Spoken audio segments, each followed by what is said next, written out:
अध्यक्ष ज्ञानेश्वर शिंदे सर, त्याचबरोबर गुंबाडे सर आणि सर्व शिक्षक वृंद, विद्यार्थी मित्रांनो, आज आपल्या शाळेसाठी हा गौरवाचा क्षण आहे। आपल्या शाळेने के वाघ कॉलेजला विनंती केली की सर, आपल्या कॉलेजचं नाव संपूर्ण भारतात गाजतंय आणि मग अशा आपल्या शेजारी असलेल्या कॉलेजचा उपयोग आपल्या विद्यार्थ्यांना व्हावा या उद्देशाने मी कुशारे सरांना विनंती केली आणि सरांनी ताबडतोब त्याला मान्यता देऊन सर्व गाड्या वगैरे आपल्याला उपलब्ध करून दिल्या। माझ्या कुटुंबाचा उद्धार कुशारे सरांमुळे झालाय, कारण कुशारे सरांनी माझ्या मुलाला चांगलं घडवलं म्हणून मी आज सुखी समाधानी आहे।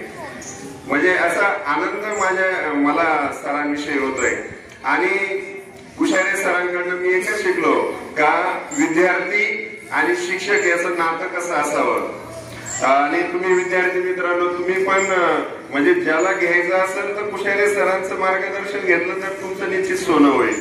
सरांच्या 2 दिवसापूर्वी एक पत्र आलं आणि आमच्याकडे AICT आयडिया लॅब आहे। ऍक्च्युली AICT आयडिया लॅबची उभारणी ही केंद्र शासनाची AICT ची कौन्सिल आहे, त्यांनी 54 लाख म्हणजे त्याला देणगी दिली आणि कॉलेजचे 54 अशा याच्यातून ती तयार झाली। त्याच्यामध्ये वेगवेगळे प्रोजेक्ट मुलं आमचे प्रोटोटाइप्स तयार करत असतात आणि आपलं ते विकसित भारताचं स्वप्न 2047 त्याच्यासाठी आत्मनिर्भर भारत मराठीमध्ये त्याच्यासाठी प्रयत्न सुरू आहे आणि आपण बघतोय अमेरिका दररोज वेगवेगळे निर्णय होतात, काही चेंजेस होतात आणि त्याचा जागतिक परिणाम वेगवेगळ्या गोष्टीवर होत असणार आहे। आता मी इकडे येतो वाड्याकडे, तर 2006-07ला पहिली गाडी के वाघमध्ये तयार झाली। त्यावेळेस गाडीचं वजन 437 किलो होतं आणि त्याच्यात ती पहिलीच टीम आमची पिकअपपूरला गेली, तेव्हा ट्रेन नव्हता। विजय पाटील सर आम्ही गेलो, म्हणजे राहण्याची व्यवस्था आणि इंदोरला पहिले जेव्हा गेलो होतो आणि तेव्हा आपण 3rd प्राइज डिझाईन मध्ये मिळवलं आणि 26 गाड्या IIT NIT मधून आलेल्या होत्या, त्याच्यात के वाघ येत होतं आणि तेव्हापासून जी सुरुवात झाली ती आज तारीख 2025। आता आम्ही मागच्या 2015 पासून के वाघ मध्ये 5 गाड्या बनतात एक टोटल तुमच्या माहितीसाठी। त्याच्यातले आता इथं 2 आणलेले आहे, 2 जरी असतात, एक मग पकडतो तिकडली एक आणि अजून 2 वेगळ्या गाड्या असतात आणि त्याच्यासाठी आमचं संस्थेचं व्यवस्थापन जवळजवळ तरी 12 ते 16 लाखाच्या दरम्यान खर्च करत असतं। 40% शेअर विद्यार्थ्यांचा पण असतो, त्याच्यात अकोमोडेशन, रजिस्ट्रेशन, विद्यार्थी पण इथं आलेले। हे करण्यामागे उद्देश काय आहे, कसं अकॅडमिक वर्गामध्ये चालतं, त्याचबरोबर त्याचं जेव्हा यूज तुम्ही एक्सपिरियन्शियल लर्निंग म्हणतो आपण त्याला किंवा प्रोजेक्ट बेस्ड लर्निंग, तो प्रकार आमच्या त्या आयडिया लॅब आणि वर्कशॉपमध्ये घडत असतो आणि हे मुलं सकाळी 8ला आल्यावरती रात्री 10 वाजेपर्यंत तिथं काम करत असतात आणि एक असं व्हायब्रंट वातावरण के वाघमध्ये तुम्हाला पाहायला मिळेल आणि आम्ही सुद्धा याला जास्त प्रोत्साहन देत असतो, कारण याचं लर्निंग मधून मुलं तयार होत असतात आणि वेगवेगळ्या कंपन्यांमध्ये प्लेसमेंट होत असतं। आता यांत्रिकी विभाग किंवा मेकॅनिकल विभागाबद्दल बोलायचं जर झालं तर 2000 नंतर सुद्धा प्लेसमेंट चांगलंच होतं, म्हणजे 80% होतं। त्याच्यानंतर मागच्या वर्षी 100% फ्रेंचची मुलं इलिजिबल होती आणि फ्रेंचची मुलांना आपण चांगल्या पद्धतीचे नोकऱ्या देऊ शकलो आणि यावर्षी सुद्धा सुरुवात झालेली आहे। आता आमची मुलं PhD इंटर्नशिपला गेलेली आहे आणि इंटर्नशिप सुद्धा चांगल्या पद्धतीने चालू आहे। त्याच्यात बऱ्याच जणांना ऑफर पण कंपन्या देऊ इच्छितात आणि प्लेसमेंट रेट चांगलाच राहील। आता एथनिक्स बद्दल बोलतो, एथनिक्स 2018चा पास आउट विद्यार्थी तो सिन्सिअर होता, पहिल्यापासून हार्ड वर्कर होता। आता एथनिक्सचे वडील इथं मुख्याध्यापक आहे, पण पॅरेंट मिटिंगला ते यायचे, तिथं शनिवारी आम्ही पॅरेंट मिटिंग यायचो आणि त्यांनी सुद्धा सपोर्ट केला, कारण पालकांचा सपोर्ट असेल तर विद्यार्थी करत असतो। कारण एथनिक्सनी त्याचं मी इथे झाल्यानंतर 1 वर्ष बॉसला काम केलं आणि त्याच्यानंतर जर्मनीसाठी तयारी केली, तो MScला गेला। MS नंतर तो आता जरी जर्मनीत असला तरी 6 ते 7 विद्यार्थ्यांना आतापर्यंत त्यांनी मार्गदर्शन करून के वाघचे विद्यार्थी परत वेगवेगळ्या विद्यापीठात गेलेले, कारण मार्गदर्शन करताना इतर बाहेर काही एजन्सीज असतात, ते पैसे घेऊन मार्गदर्शन करत असतात, पण ते प्रॉपर मार्गदर्शनामुळे लोकांना पैसे द्यायची गरज नाही पडली आणि प्रॉपर गायडन्समुळे 7 विद्यार्थी तिकडे गेलेले, काहींना जॉब पण मिळालेले आणि मागच्या वर्षी 2 ऑक्टोबर ते 18 ऑक्टोबर मला पण कॉलेजमुळे जर्मनी आणि पोलंडला जाण्याची संधी मिळाली। मी पण आम्ही 3 ॲल्युमिनियम मीट केलं, त्याच्या आम्हाला मदत झाली ऑर्गनाईज करण्यासाठी आणि आता एमएची जी VCCT पण जॉब करते ती तिथंच वेगळ्या विद्यापीठात शिकत होती. आता त्यांचं लग्न मागे झालं, आम्ही पण लग्नाला होतो. परंतु आता एमएची जी कंपनी आहे, कसं असतं बघा, माझे विद्यार्थी आमचे ब्रँड ॲम्बॅसेडर कसे बनतात, तर ESE म्हणून तो व्हॅलिडेशन इंजिनियर म्हणून रेल्वेत काम करतो. त्याच कंपनीबद्दल KK वाणी MU केला आणि त्याच्यामुळे आज 4 विद्यार्थी आमचे तिथं ऑनलाईन इंटर्नशिप करतात आणि त्यांना 100 युरोचं स्टायपेंड पण मिळत आहे KK वाणीमध्ये बसून.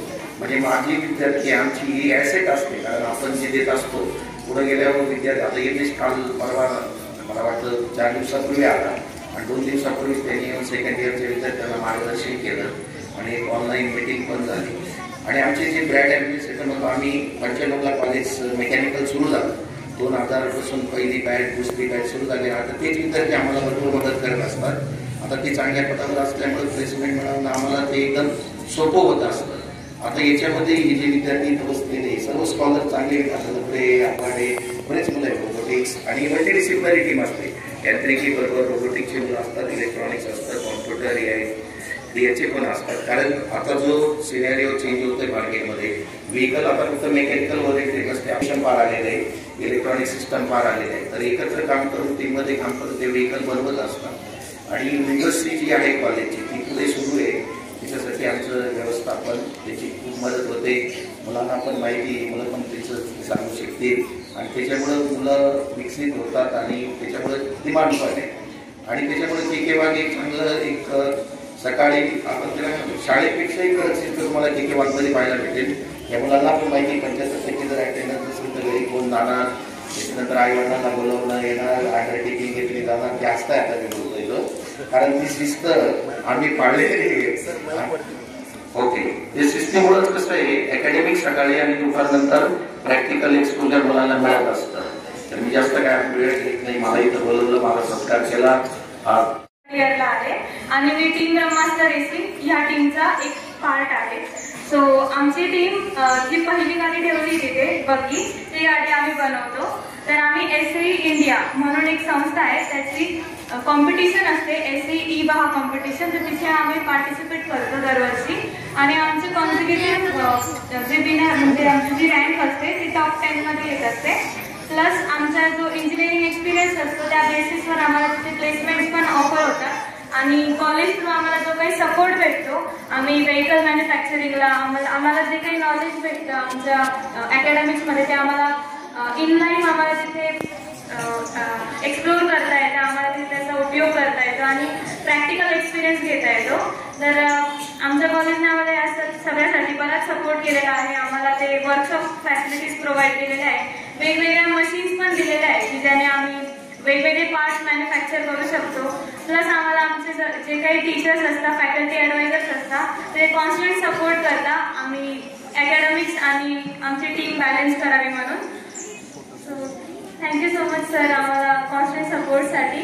दिली की आम्ही जे पण काही प्रोजेक्ट्स वगैरे व्हेकल्स बनवतो ते मी रिप्रेझेंट करू शकू. अनंत धन्यवाद सर. मी प्रिया वांगेकर, मी KK वाणीमध्ये इलेक्ट्रॉनिक्स अँड टेलिकम्युनिकेशन ब्रांचमध्ये इंजिनिअरिंगच्या 3rd इयरला शिकते सध्या. तर KK वाणीबद्दल सांगायच्याबद्दल जसं तिने सांगितलं की आम्हाला वर्कशॉप फॅसिलिटीज अवेलेबल असतात. तर अशा खूप काही गोष्टी आहेत की ज्या इंजिनिअरिंगमध्ये तुम्हाला एक्सप्लोर करायला मिळतात.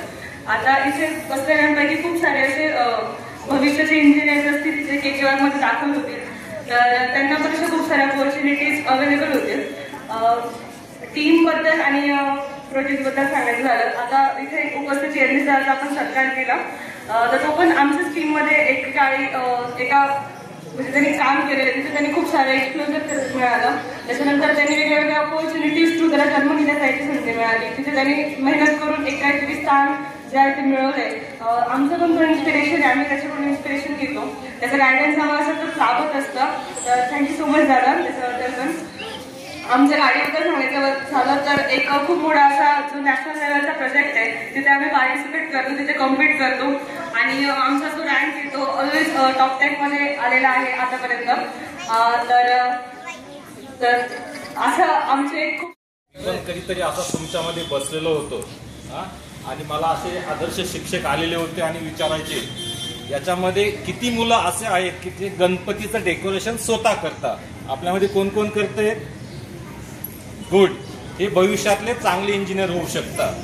बरं, अजून आता याच्यामध्ये किती मुलं असे आहेत की जे काळी पेटी जी आहे, छोटीशी काळी पेटी, त्या छोट्याशा काळी पेटीपासून छोट्या छोट्या व्हेकल्स बनवतात, ट्रक वगैरे.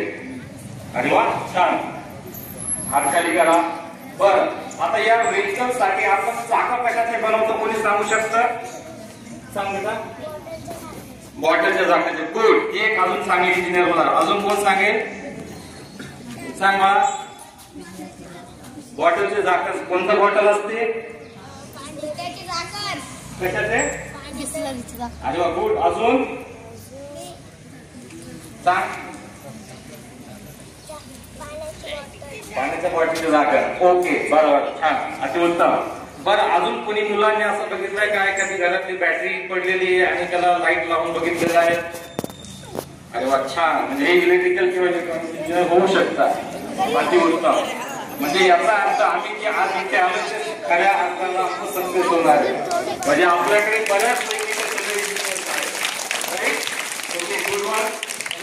मराठी शाळेमध्ये सगळे प्रात्यक्षिक होतं आणि सगळ्यांचं व्यवस्थित लावलंय. ओके, किती विद्यार्थ्यांना असं माहित आहे की दूर देणारी गाडी म्हणजे कोणती असते? रेल्वे दूर काढते. अजून कोणती गाडी? कोणती गाडी दूर जास्त काढते? ट्रक. ओके, अजून. बर, आता ही दूर देणाऱ्या गाड्या बंद होत आहेत आजकाल, माहिती आहे तुम्हाला? तर त्या गाडीला काय नाव असतं? ही गाडी दूरच देत नाही. E bike. गुड. अजून इकडे हेलिकॉप्टर. Okay, good. सांग ना, सांग ना, सांग ना. स्कूटी. ओके, स्कूटी देते दूर. Electric vehicle. गुड. म्हणजे आपण खऱ्या अर्थाने इथे आज आलेलो आहे. ओके, सर्वांना सगळं माहित आहे. हे बघा, भविष्याच्या दृष्टीने आपल्याकडे डिझेल, पेट्रोल या बऱ्याच गोष्टी बंद होणार आहेत किंवा त्या चालू पण असू शकतात. परंतु जे आपण निसर्गाच्या दृष्टीने बघतोय, जे दुर्मिळ प्रकार आहे ते आपल्या ह्युमनला घातक आहेत, तसे प्राण्यांना पण घातक आहेत आणि वन्यजीवाला पण घातक आहेत. तर त्या दृष्टीनं बऱ्यापैकी हे डेव्हलपमेंट रेग्युलरली होत असतं. म्हणजे दुरापासच्या गाड्या बंद करायच्या आणि सोलर एनर्जी किंवा विंड एनर्जी किंवा आपण अजून हायड्रोजिक एनर्जी या बऱ्याच वेगवेगळ्या व्हेकल्स आता मार्केटमध्ये येत आहेत. तर त्या दृष्टीनं आम्ही जे सरांनी सांगितलं, कुशारी सरांनी सांगितलं, 2004 पासून जी गाडी बनवली ती दूर देणारी गाडी होती आणि आता त्याच्यामध्ये मॉडिफिकेशन आलं आणि इथे ज्या तुमच्या पुढे ज्या तिन्ही पण गाड्या दिसतात त्या ई बाईक्स आहेत. तिथे या लोकांना उत्तर दिलं ई बाईक्स आहेत. ई बाईक म्हणजे काय? तर आपल्याकडे जी एनर्जी आहे ती आपण बॅटरीमध्ये स्टोअर करतो आणि ती बॅटरीची एनर्जी ही गाडीला रन करण्यासाठी वापरली जाते. ठीक आहे, याच्यात नवीन नवीन मॉडिफिकेशन होत जाणार आहेत, तुम्हाला मायलेज जास्त भेटणार आहेत. तर ह्या ज्या गाड्यांची माहिती आहे, या दोन ज्या गाड्या आहेत त्या आपल्याला सर्वांना माहिती आहे, त्या टू व्हीलर्स आहेत, त्या इलेक्ट्रिकल्स व्हेकल आहेत आणि तिकडची गाडी सुद्धा ही ई व्हेकल्स आहे, तिला इंजिन्स वगैरे नाही. तर याच्या पुढची जी माहिती आहे आमचे सगळे जे विद्यार्थी ते डिटेल्स तुम्हाला सांग. मी थर्ड इयर रोबोटिक्स अँड ऑटोमेशनला आहे. आता रोबोटिक्स म्हटलं का तुम्हाला सगळ्यांना रोबोट माहिती आहे सगळ्यांना? आम्ही काय करतो, आम्ही रोबोट बनवतो आणि वेगवेगळे जे ड्रोन असतात, जे चंद्रावर चालणारे व्हेकल असतात, गाड्या असतात, ते बनवतो आम्ही. तर तुम्हाला इथे ड्रोन दिसत असेल, तर हे जे ड्रोन आहे हे आम्हाला एक ऑर्गनायझेशन आपलं आहे भारताची, जे अंतरिक्षमध्ये स्पेसमध्ये आपले रॉकेट वगैरे सोडते. सो त्यांनी एक आम्हाला टास्क दिलेलं होतं, त्यांना मार्स म्हणजे मंगळ ग्रहावर एक ड्रोन पाठवायचं होतं त्यांना, जे की पूर्णपणे ऑटोमॅटिक असणार आहे, पूर्ण स्वतःहून उडेल, स्वतःहून त्याचे जागा शोधेल त्या मंगळ ग्रहावर. आणि ते सगळे जे ठिकाण आहेत मार्सवरचे ते आपल्याला आपल्या बेस स्टेशन म्हणजे इंडियामध्ये किंवा जिथे त्याचं बेस स्टेशन असेल तिथे पाठवेल ते. सो आम्ही हे त्यासाठी बनवलं होतं आणि आम्ही यासाठी बँगलोरला गेले होते. याची कॉम्पिटिशन होती, तिथे आम्हाला ऑल इंडिया रँक 5 भेटला होता आणि ते 5वे आले होते. तिथे पूर्ण भारतामधून 900 पेक्षा जास्त टीम होते आणि आम्ही त्याच्यातून 5वे आलेले होते. आम्हाला ते 2 लाख रुपयांचं बक्षीस भेटलेलं होतं. याचप्रमाणे मागच्या वर्षी सुद्धा आम्ही तिथे रोवर बनवलं होतं. रोवर म्हणजे एक चंद्रावर चालणारी गाडी म्हणू शकता तुम्ही. चंद्रयान 3, 2 असे वेगवेगळे आपले मिशन ऐकलं असणार जे चंद्रावर आपण पाठवत राहतो. सो त्यासाठी त्यांनी एक रोवर बनवायला सांगितलं होतं जे तेही पूर्ण ऑटोमॅटिक असणार होतं. त्यालाही चंद्रावरच्या सरफेसवर किंवा जमिनीवर फिरण्यासाठी आम्ही त्याला केपेबल बनवलं होतं. ते त्या चंद्रावरच्या सरफेसवर चालण्याचं सांगितलं होतं. आणि तिथे त्याला जसे जागेचे मार्किंग आहेत, काही ऑब्जेक्ट आहेत, काही ठिकाणावरती आपल्याला उचलून ठेवायचे होते, ते पूर्ण ऑटोमॅटिक प्रमाणे. सो तुम्ही हे सगळं इंजिनिअरिंग मध्ये येऊन शिकू शकता. तुम्हाला रोबोटिक्स मध्ये सगळ्या डिपार्टमेंटचे शिकायला भेटतं. तिथे इलेक्ट्रॉनिक्स आहे, तिथे आर्टिफिशियल इंटेलिजन्स असतं, तिथे मेकॅनिकलचे काही एस्पेक्ट असतात. सो ते सगळं तुम्हाला शिकायला भेटतं. एक नवीन ब्रांच आहे, तर तुम्ही तिथे तुमचा उत्साह दाखवू शकता. धन्यवाद.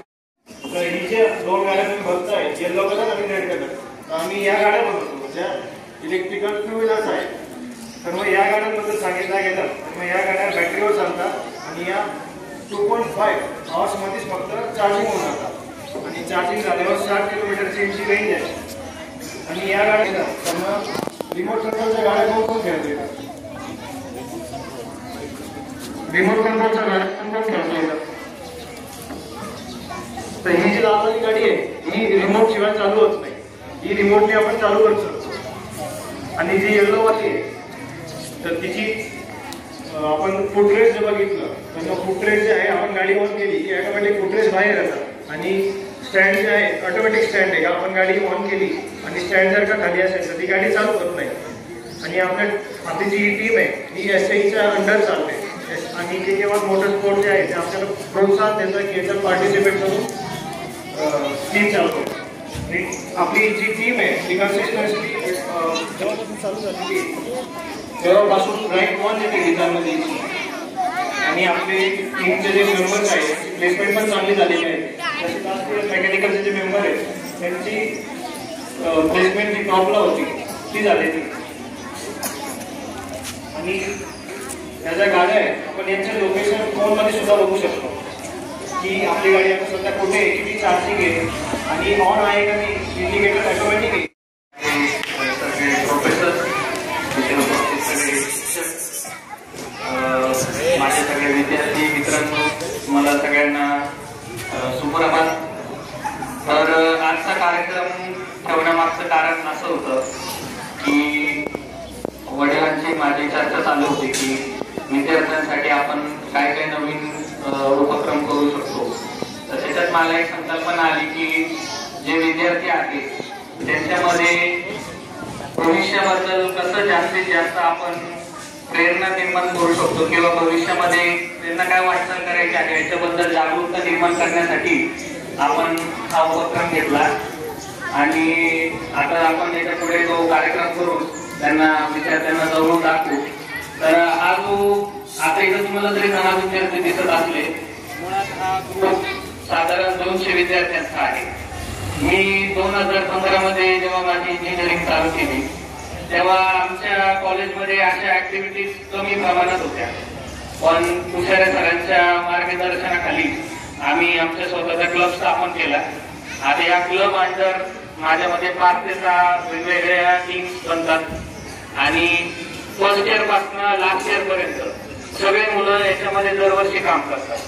म्हणजे वर्षाच्या स्टार्ट पासून मुलांची निवड करण्यापासून ते अगदी शेवटचं पूर्ण डिझाईन मॅन्युफॅक्चरिंग हे सगळं करण्यापर्यंत सगळे मुलं काम करतात. याच्याने एक फायदा असा काय होतो मुलांना की तुम्ही जे थिअरी शिकताय त्याचं प्रॅक्टिकल इम्प्लिमेंटेशन कसं असतं हे त्यांना समजतं याच्यामध्ये. आणि माझ्या मते सगळ्यात मोठा जो बदल विद्यार्थ्यांमध्ये होतो इंजिनियर्स मध्ये ती म्हणजे स्टेज थिअरी. आज मी जेव्हा इंजिनिअरिंगला होतो मला 2 मिनिटं बोलण्याचं पण माझ्यात कॉन्फिडन्स नव्हता. पण वर्षाच्या शेवटपर्यंत तुम्ही याच्यामध्ये साधारण 50-60 प्रेझेंटेशन द्यावं लागतं तुम्हाला वेगवेगळ्या इंजिनियर्सला, कमिटीला. आणि त्याच्यामुळे तुम्हाला कॉन्फिडन्स डेव्हलप होतो. आणि आज नाशिकमध्ये आपण एक टॉप लेवलची इन्स्टिट्यूट म्हणून KK वाघ आता पुढे येत आहे, ते आता ऑटोनॉमस पण झालेलं आहे. आणि आपला नाशिक जो एरिया आहे याच्यासाठी चांगली संधी म्हणून या कॉलेजकडे बघितलं जाईल आणि आपल्या विद्यार्थ्यांना त्याची जाणीव व्हावी म्हणून हा कार्यक्रम पुस्तकों से निकलकर प्रयोगशाला में ढूंढते हैं। ये इंजीनियर तो है ही, ये तो मुश्किलों से खेलते हैं, ये तो मुश्किलों से खेलते हैं।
आपण टाळ्यांच्या कडकडाटी करून या विद्यार्थ्यांचा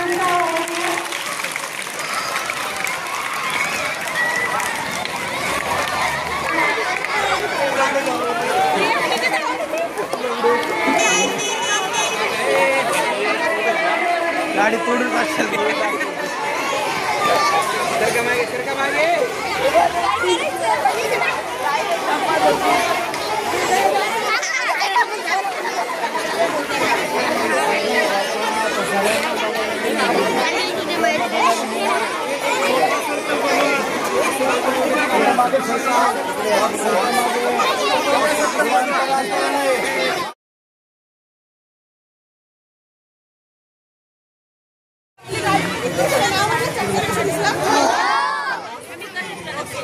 मागे आपल्या गाडीत पहिले सेफ्टी राहते तर हे काय माहिती ना याला काय म्हणतात आपली जी गाडी ना आता खूप सारी पळते कुठून पण आता जिथे रस्ता असतो ना तिथे डोंगर दऱ्या असे खूप खड्डे वगैरे असा रस्ता असतो तर तिथे आपली गाडी ना उलटी पुलटी पण होती आपल्या आजारी मला पायऱ्यांवरून गाडी उतरवली कुठली ना तशी तिकडे खूप सारे खड्डे वगैरे असे मोठे मोठे रस्ते असतात तिकडे आपली गाडी ना उलटी वगैरे होते तर त्याच्यासाठी आपल्या गाडीला असं सीट बेल्ट हेल्मेट सगळं प्रोटेक्शन असतं ओके हे माहिती आहे त्याला काय याला काय म्हणतं माहिती सगळंच माहिती घेऊन जा इंजिनिअरिंग कॉलेजला ओके याला काय म्हणतात सस्पेन्शन काय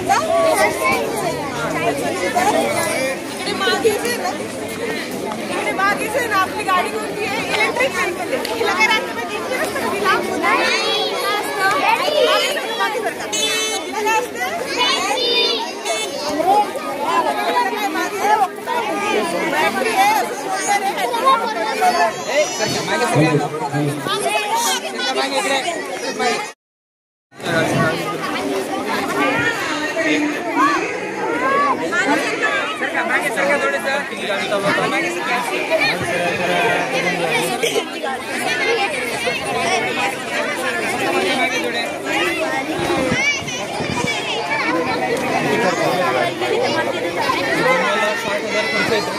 आमचा जास्त तर खर्च ही चेन्नई घेऊन जायला आम्हाला ही टेम्पोनी चेन्नईला यावं लागतं तर आमचा टोटल खर्च 1.5 लाखापर्यंत आणि कॉलेजमध्ये खर्च बाकीचं बाकीचं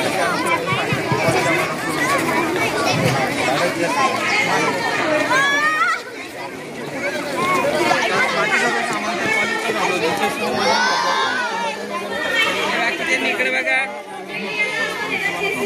जसे गोष्टी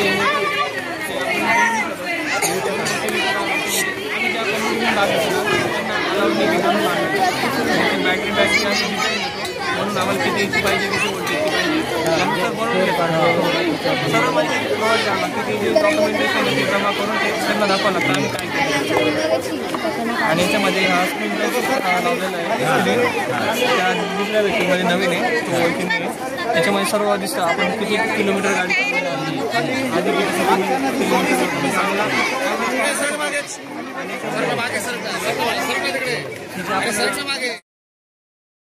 अजून काही माहिती विचारली सांगा सांगा.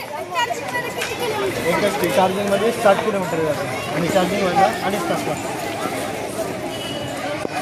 किती खर्च लागला सर गाडी बनवायला? गाडी बनवायला 1,30,000 खर्च लागला पूर्ण गाडी. आणि पूर्ण गाडी मुलांनी बनवलेली ती पण कॉलेजमध्ये. हे जे फायबर्सपासून हे जे स्टँड वगैरे आहे ना ते सर्व मुलांनी बनवलेले. स्टँड पण मुलांनी. आणि बॅक साईडला हे जे स्विंगाम आहे स्विंगाम पण हे मुलांनी बनवलेलं आहे. जे म्हणजे मुलांनी मटेरियल आणलं वेल्ड वगैरे सगळं कॉलेजमध्ये केलेलं आहे. आणि सस्पेन्शन किती हाईटचे घ्यायचे कसे घ्यायचे सगळं मुलांनी कॅल्क्युलेट केलं. गाडीची हाईट किती आहे त्यानुसार मुलांनी बनवलेले आहे. आणि पुढचं आपण जर का बघशाल सरकार मागं डिस्क ब्रेक आहे आणि मागे ड्रम ब्रेक आहे. तर हे मुलांनी असं कॅल्क्युलेशन केले की आपली गाडीचं वेट किती आणि किती वजन लागणार आहे. तर त्यानुसार मुलांनी पुढे डिस्क ब्रेक आणि मागे ड्रम ब्रेक लावलेला आहे. आणि इलेक्ट्रॉनिक्सचं याचं खूप मोठं योगदान आहे. इलेक्ट्रॉनिक्समध्ये वायरिंग वगैरे आपण इकडे बघशाल त्याचं हे खूप करावं लागतं. तर मग इलेक्ट्रॉनिक्स जे आहे त्यांनी बॅटरी वगैरे सर्व काही करून इथे असेंबल केलेली एवढ्या छोट्या जागेत. जर का आपण ती इतर बघशाल तर तिची जागा खूप मोठी आहे. त्यामुळे ही छोट्या ह्याच्यात कॉम्पॅक्ट केलेली आहे. बॅटरी पण त्याच्यात आहे. परत त्यांचे ते कंट्रोलर वगैरे सर्व काही याच्यात बसवलेलं आहे. आणि ही गाडी बिना रिमोटचं चालू होऊ शकते. आपण रिमोट लागेल तेव्हा गाडी पुढं पण जाईल. ऑटोमॅटिक रिव्हर्स पण आहे. तेवढा रिव्हर्सचा पण फीचर दिलेला आहे. ज्या साईडला आपण बघतो इथं फॉरवर्डला गेली आणि इथं रिव्हर्सला लागते. आणि गाडीमध्ये 3 स्पीड गिअर आहे. फर्स्टला लावली तर मग ही 20च्या खाली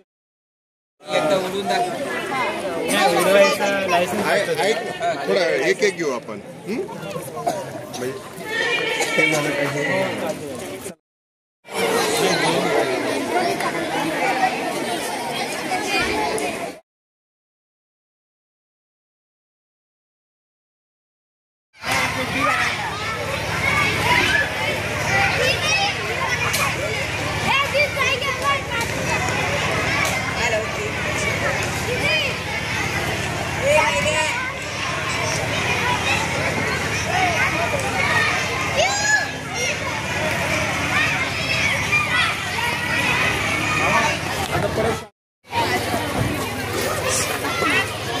आठवीच्या मुलांनी स्टेज जवळ यायचंय.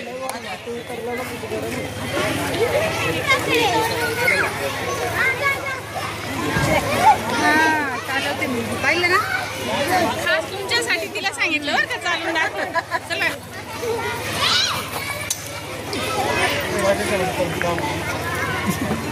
चला तुम्ही मागे सरका. चला इकडे अशी मागे सरका. चल वंदन इकडे वाशी. ही अंगावर येईल गाडी मागे सरका.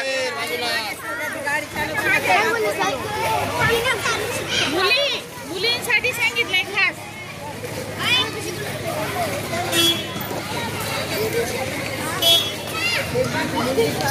भाऊ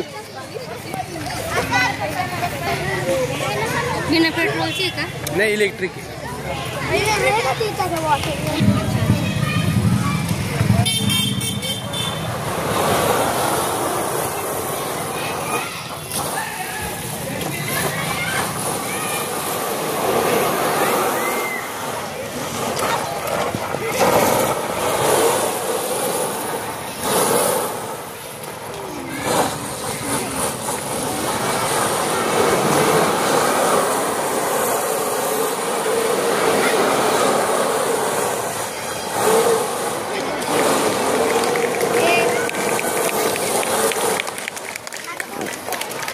इथं आहे. हा बा इथं जरा